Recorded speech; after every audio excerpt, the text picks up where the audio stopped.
Welcome to the EU Startups Podcast. Sit back and enjoy the show hosted by Marcin Lewandowski.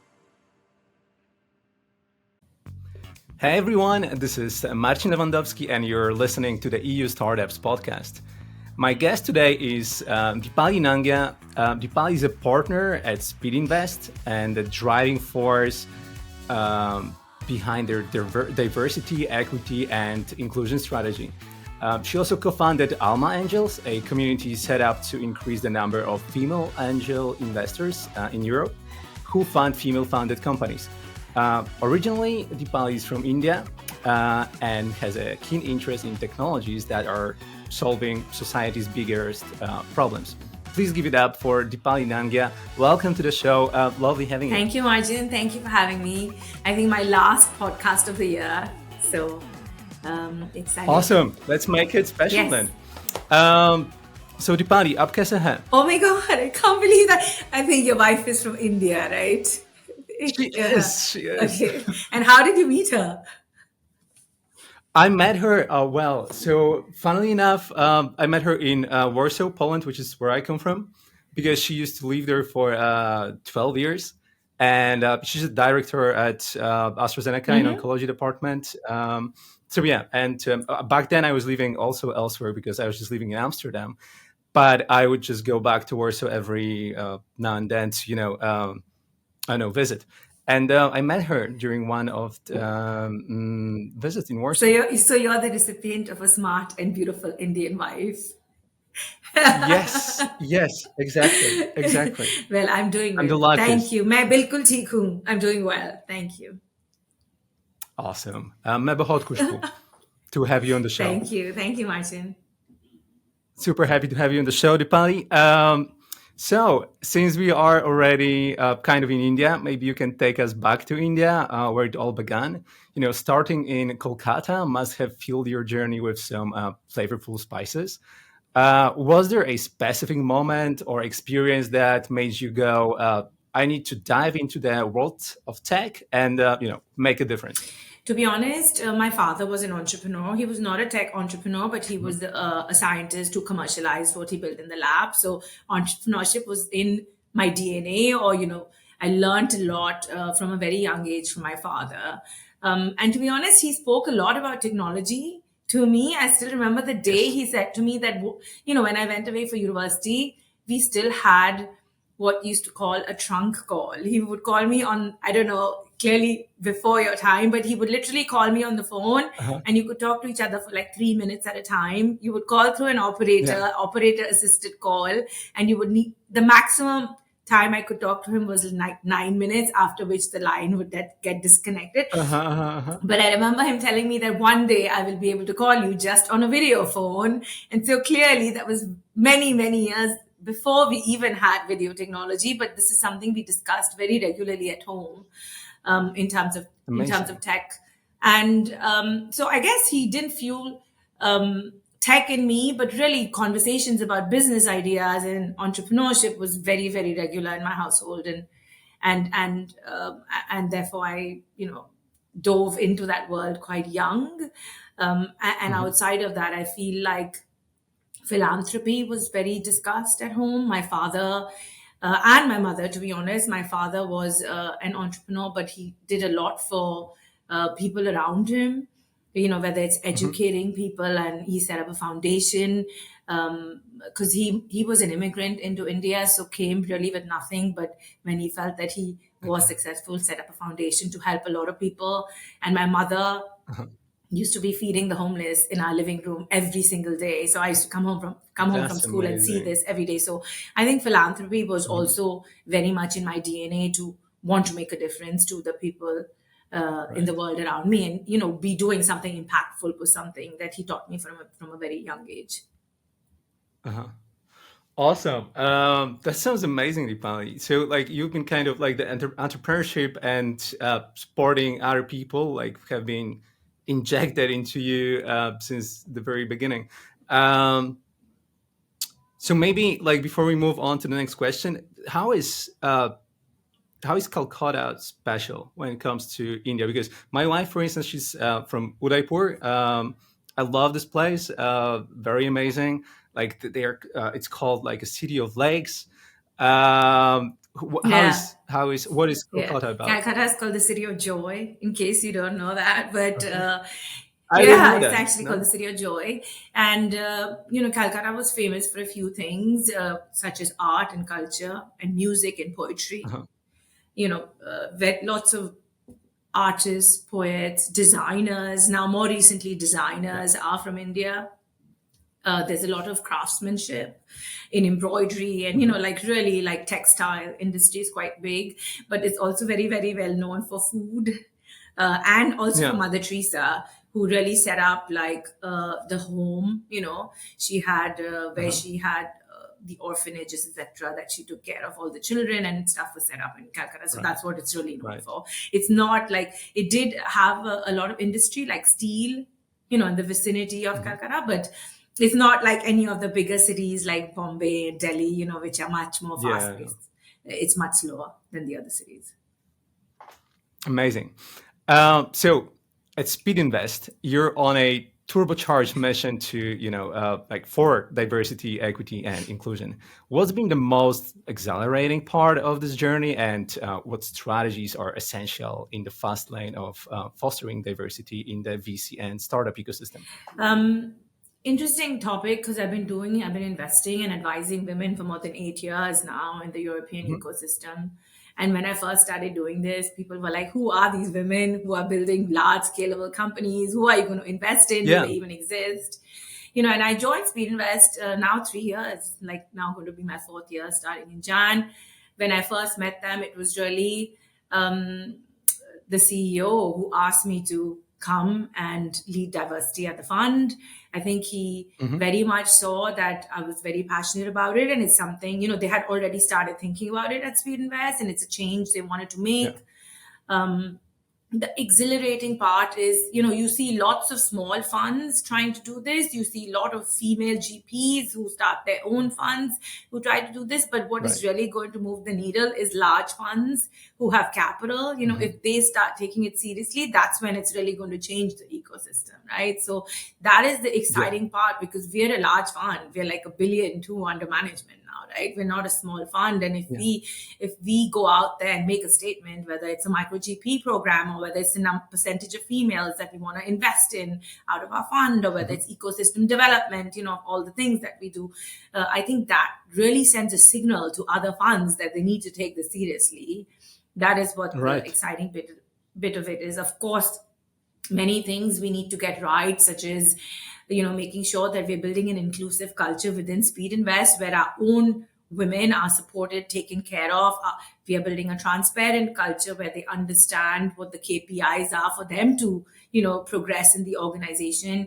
We also want to make Yeah. sure that our own leadership and management is representative of females and other Hmm. diverse individuals in society. So, it's quite key that it's not one person in the organization who's doing it, but that we embed it in the DNA of Speedinvest is quite important for to make real Yeah. progress and change. Exactly. And how do you make like people kind of how do you evangelize this to like kind of make other people in your company follow and also kind of lead by Yeah, I example? mean, the first thing is obviously I'm happy to talk a little bit more about the detail internally and externally, all the work that we do. But really, it has to come from the top. Like if the CEO is not bought Right. into it, nobody can really influence it, right? As the senior, all the partners have to be bought into it, and we need to have enough female representation at the top. We were one of the Hmm. first few funds, other than the CEO Oliver, who is very pro diversity in what we're doing and understands that he wants to build Yeah. this change into this organization. We have Maria Lan, who was one of the first female GPs in Europe, Right. is as part of our organization, and she is also leading from the Hmm. top, saying that this is something we need to do.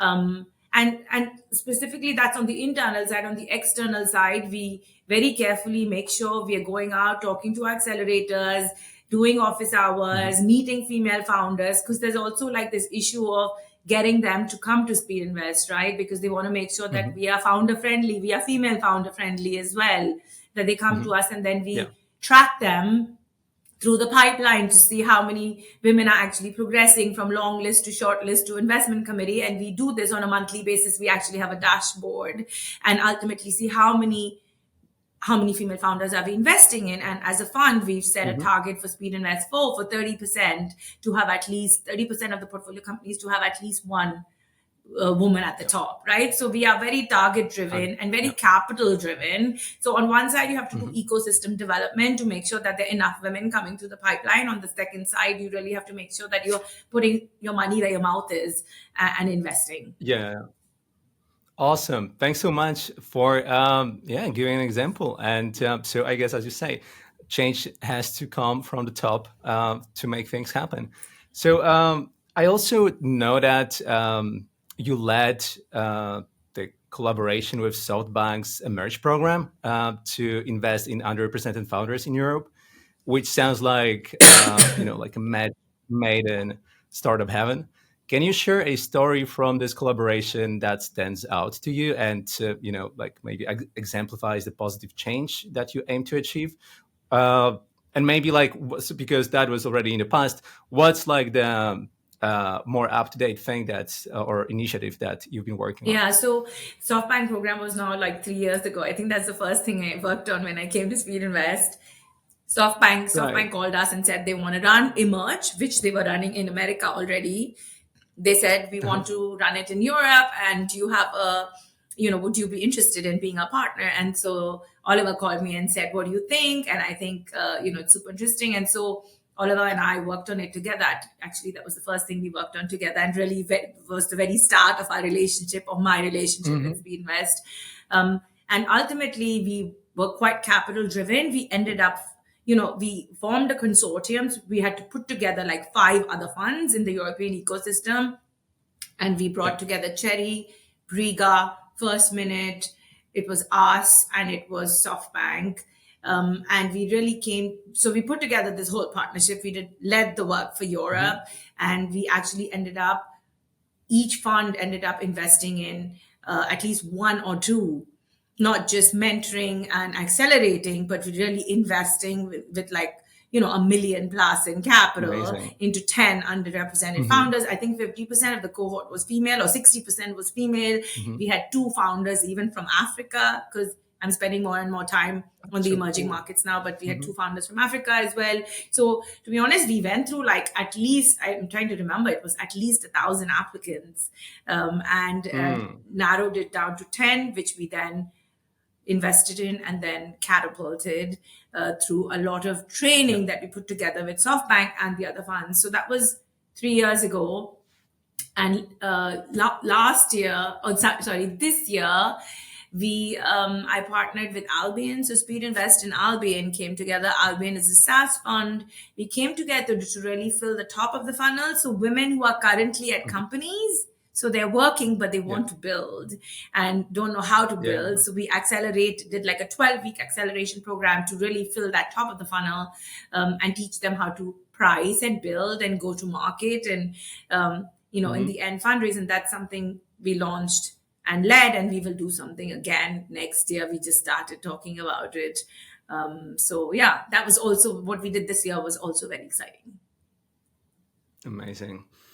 Deepali, so I know that you also recently launched a fund of funds program with a focus on supporting emerging managers, particularly women and other diverse GPs. What inspired that initiative, and how do you envision it shaping the future of VC? So we were thinking, Oliver and I were thinking for a while about a scout program, because it's something the fund had already thought about before I started. And to be honest, I was Hmm. an Atomico scout for many years, so I kind of knew how this Right. program should work. So Oliver and I Hmm. discussed it, and we just felt like it was a lot of work to give like somebody 100K ticket, and then they would go and invest in like 5 companies, and Yeah. each time we would have to do KYC on like a 20K ticket or a Hmm. 10K ticket, which is a lot of work if you think about it, right, from a KYC perspective. And so we just thought that the admin burden would be quite high. And then Oliver one day was listening to a podcast which he loves, and he called me and he said, hey, Deepali has been listening to this podcast, and I'm thinking whether we should do like these smaller checks into funds, and what do you think of the idea? So it was, I can't claim credit, it was his idea. Of course, we then ideated and Okay. made it better, and then we came up with these numbers and how we can change the ecosystem. And he Uh-huh. was like, how do you think we could make it different? And I was like, maybe we invest 50% into female and diverse GPs. And that's how we tweaked it a bit. And then we came up with, and to be honest, we are direct investors. So fund of fund or micro GP Yeah. is not part of our normal strategy. So we had to get LP approval to do it, etc. And we said, how much of the fund should we put aside? And obviously, it's a small percentage of the fund, but I think it makes a huge difference. We've done already 14 tickets, 2 tickets going to IC today. That's In awesome. fact, I sent an email last night.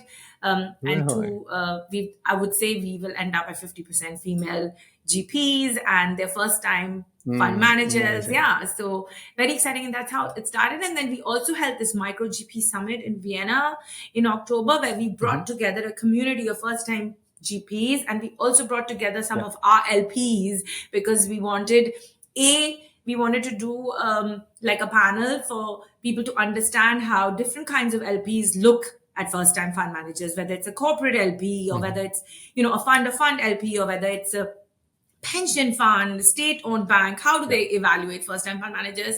So to maximize the probability of getting a check from them, but we also wanted to connect people who, first-time fund managers, so they could get money from other people besides us, right? And then we did a day of learnings, curriculum sharing, as in we said, how did we basically shared lessons about how we our own shareholder base changed from like 10 years ago or 12 years ago when we were a 10 million fund to now, and what are the learnings. And then we wanted to share all this and investment committee processes, other things that first time GPs are thinking about.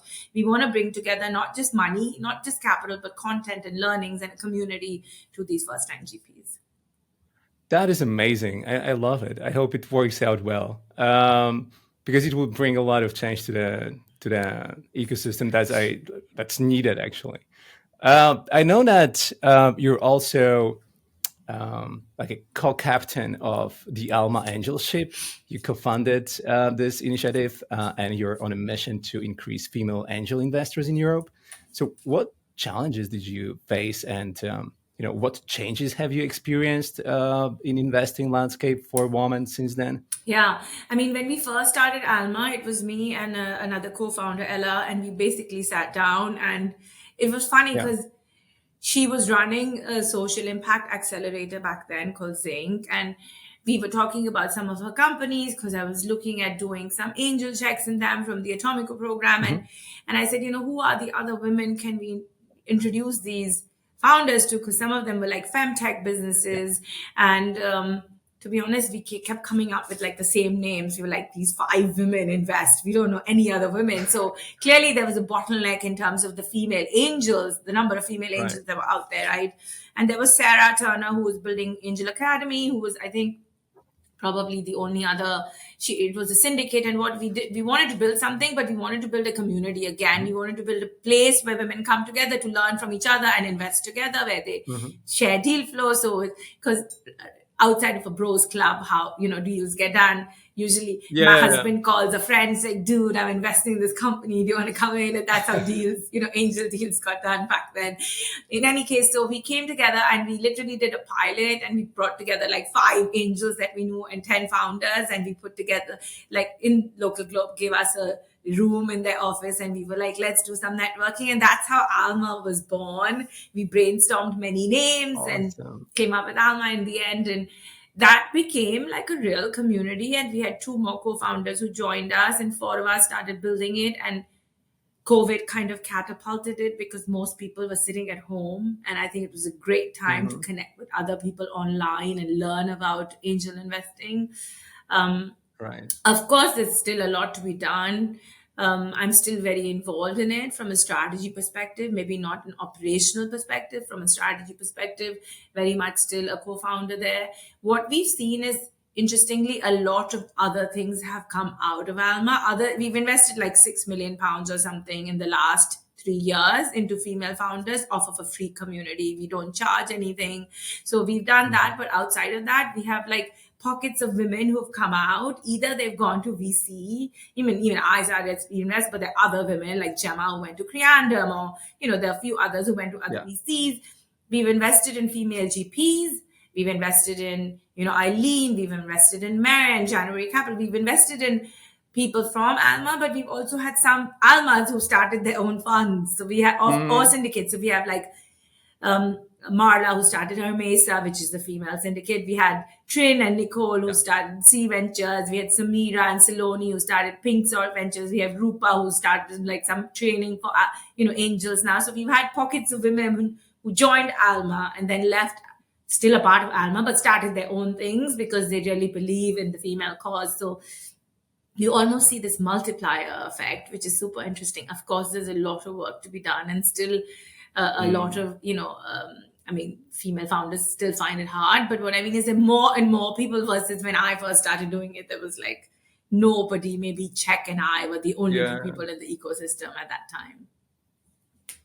That's amazing. I love it. Like, and your passion for it is like so evident and contagious. Amazing, Deepali. So if you actually, if you could go back in time and give your younger self advice when entering the world of VC, what would that advice be? And would you even listen?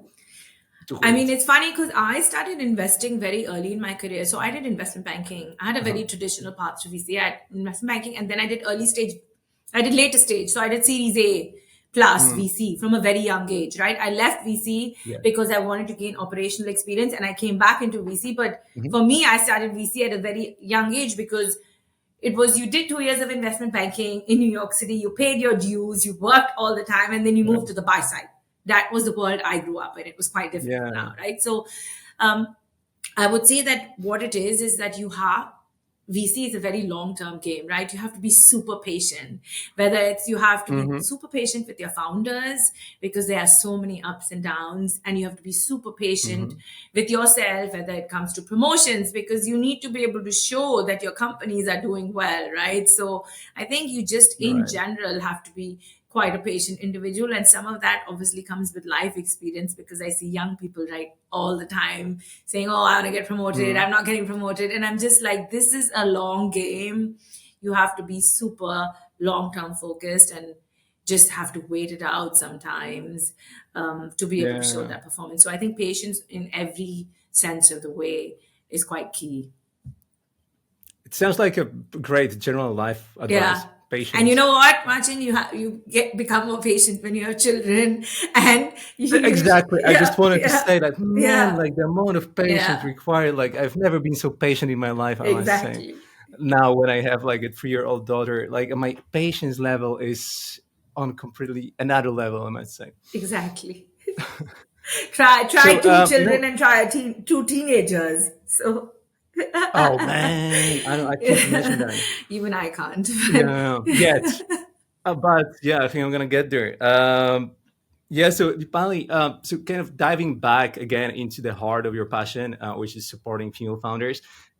You've invested in multiple female-founded companies. Is there a common thread, or a quality that you keep seeing in these founders, or maybe keep looking for in them? I think obviously most VCs will look for a very bold and big vision.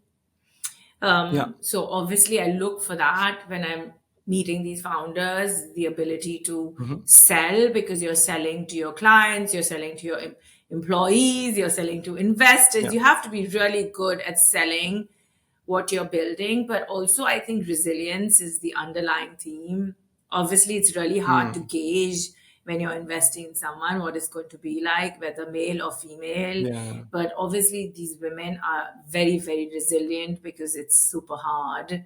There are lots of ups and downs, and there's a lot of pressure that comes with taking external money in terms of growth that you need to deliver. And I'm not just saying this, of course, the women I've invested in, most of the women that I really think make it through are the women and I've been investing in for a long time now, right? Many years since I did my first angel check was 2017.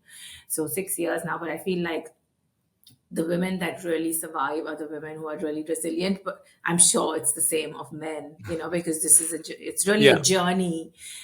It's about the journey and not the destination, because you really have to get the journey right. Yeah. 100%. So, Deepali, imagine we're having a chai together. What's the most exciting tech you've recently seen that you'd spill the tea about? Especially in digital health, femtech, or climate I mean, tech. to be honest, I love chai. So I wish I was actually having Yeah, chai. who does love chai? Come on, chai is the best. Do you add a lot of sugar to your I, chai? I obviously add chai masala. I add like elaichi. I don't know if you know Ah, what that is, but like cardamom and I okay, know. okay. Like my wife's, like her papa makes like the best chai You're ever. so Like I love sweet. his I chai. love this. Every time I go to India, it's just like, but he adds a lot of sugar Yeah, and like, it's a bit yeah. nutty, but I like it.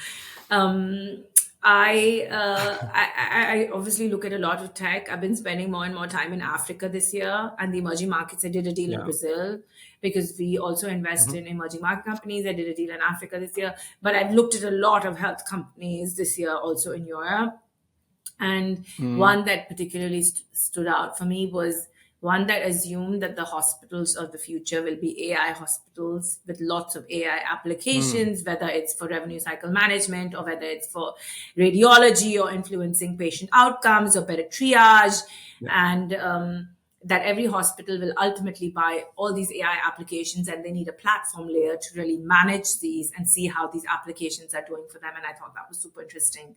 There are one or two companies building in the That space sounds in the amazing. UK as well as in Germany. And I thought that was quite interesting. But, I meet so many interesting businesses. I met somebody on Friday who is developing an alternative for molecular testing in oncology, which is super interesting because molecular Uh-huh. testing is quite expensive. And so we're Mm. constantly I think that's the best part about our job is meeting these amazing Right? Yeah, I just wanted to say, people. like, how amazing Yeah, is that to actually get to meet all yeah, those people, like super talented people, and like all with potential to like make a positive exactly. change in the world. This is just Yeah. amazing.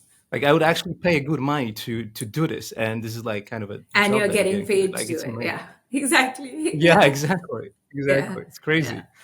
So like looking ahead, what's your vision for the future of venture capital and the startup ecosystem? Like especially in terms of course, diversity and inclusion.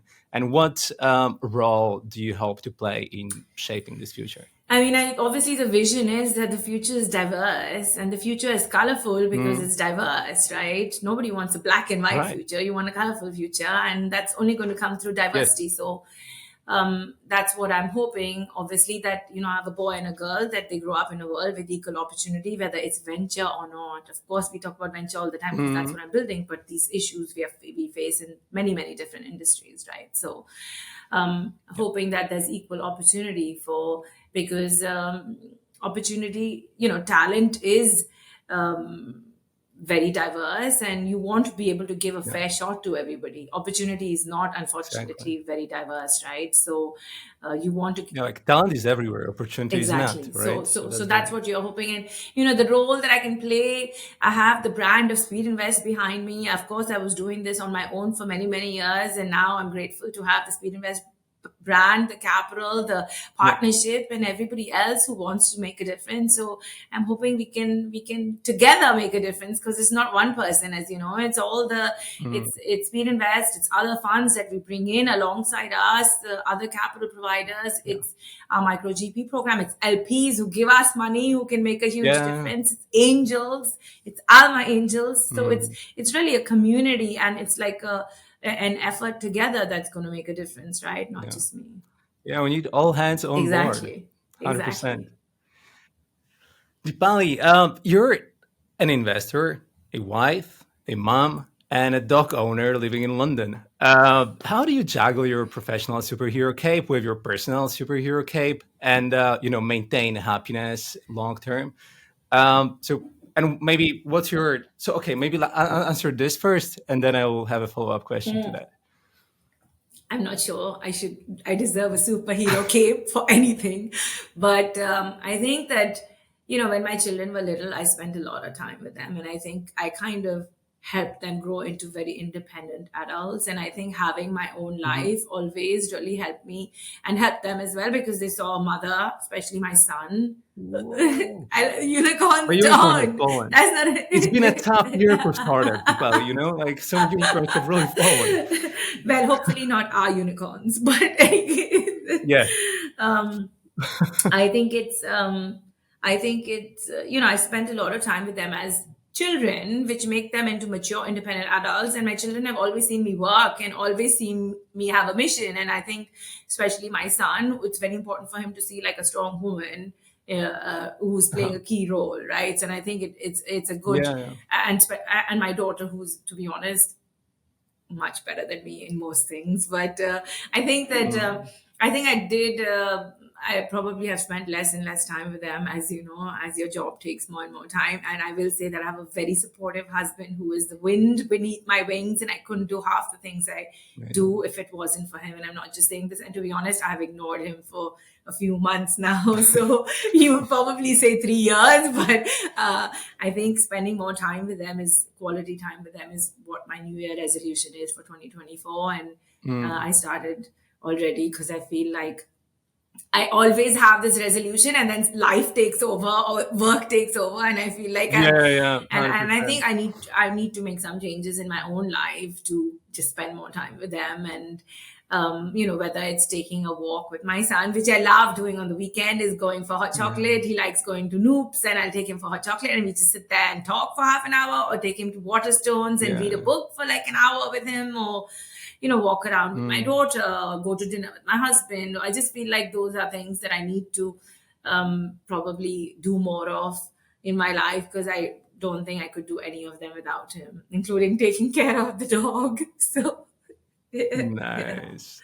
That Yeah. that sounds amazing. Oh, by the way, do you ever make your children pitch their ideas to you, like if they want to do something or get something new?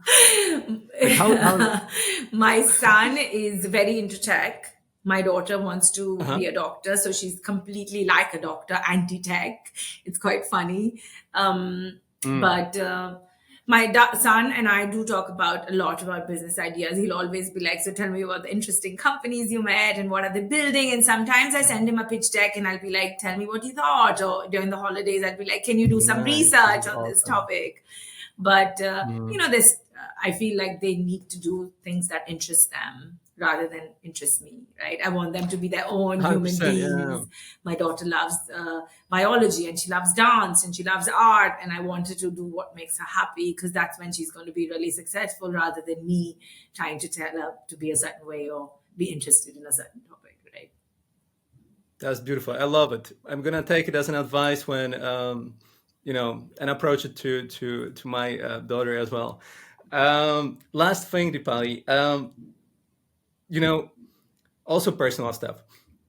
London is probably like the best place in the world to eat Indian food. What restaurant do I love? What's your city jam in Yeah. London, or like yeah, favorite place to go for Indian food? Indian food, I love obviously Dishoom. I don't know if you've been, but so Okay. good. Nice. And I'm just thinking if there, I mean, there's lots of restaurants in Mayfair, but I'm going to Uh-huh. Dishoom tomorrow for lunch, for a business meeting. It's Awesome. really I'm good. jealous. And to be honest, we, also cook at home a lot, right? So Right. don't Do you get Indian spices from India directly, no, we or get them you in just? London now. I used to get bucket loads when I go to India, but I also, I still do. yeah. Like every time we go to India, I just bring like one extra suitcase is just for the Exactly, spices. exactly. I still get stuff, but now in London, you get mostly everything, right? So unless there's Yeah, something 100%. special things that you don't get Mm. here, then I'll get them, like some like Bengali mustard or something from Calcutta, which I'm used to, Okay. for fish or. But otherwise, you get everything here, and we cook a lot, so we Mhm. don't tend to go out as much for Indian food, but cook it at home. Okay, But yeah, I do love that Dishoom, sounds and good. yeah, you must go when you come, or we'll go when I you also come. love cooking. I also love cooking Indian at home. Like so, Shilpa, she cooks pretty well. But I also learned a lot from her and her mother back in India. Yeah, I hope we meet one day and maybe do some Indian cook-off together I to would love to that. check who is Yeah. it. Sounds good. Deepali, thank you so much for this interview. It's been lovely and like a very Christmassy vibe Yeah, I was that gonna wear my Christmas hat. we're getting out of it with New Year's resolution. Exactly, so beautiful, so awesome. Now we're matching. So Deepali, I want to wish you a Merry Christmas or Happy Holidays and Happy New Year. And yeah, I hope your resolutions will hold, hold on the kind of the challenge of time, or I don't know how to say it. And yeah, I wish you all the best, and hope to see you soon next Thank year. you, Martin, and thank you for having me and wishing everybody a really nice, happy, safe holiday season and Happy New Year for 2024. Amazing. Thanks so much, Deepali. Enjoy your day. Thank you.